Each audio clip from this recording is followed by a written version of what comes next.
When I first started my GTD practice, like a lot of people, I read the book and I mostly just honed in on the next actions and projects.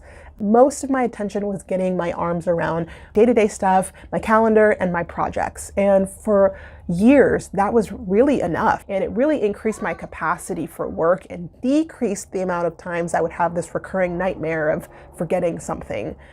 So fast forward, after doing that for a couple of years, I started to get increased responsibilities, as happens when you're an efficient worker and your supervisor or boss or whoever sees that you are someone that can handle more work. So as I started to get a bit more work, I started to kind of exceed my capacity, and suddenly I was forgetting things and dropping things more often than I felt comfortable.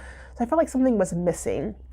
Had I known it at the time, I would have been an excellent candidate to consider this strategy program.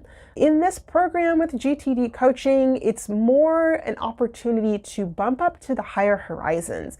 Instead of spending so much time on the next actions and projects level, it would have allowed me to think more thoughtfully about my areas of focus, responsibility, and accountability, vision, mission, and purpose, if that made sense to pull that in.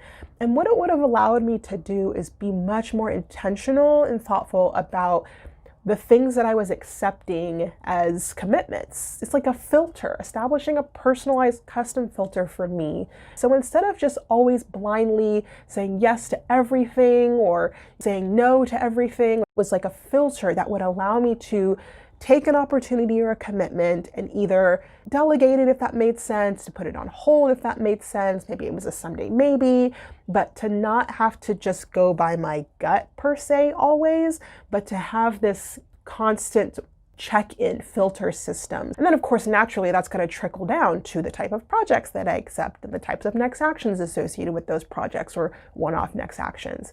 So if that sounds like you're at a point in your career or your GTD system where maybe you're feeling the pressure of having 24 hours in a day or 168 hours in a week, and you're just trying to squeeze more things in, but somehow you've booked back-to-back meetings and it feels like there's not enough hours in the day, maybe the strategy program could be an opportunity for you to work with a coach one-on-one and think through how some of those higher horizons can help with prioritization and getting you back on track with that stress-free productivity.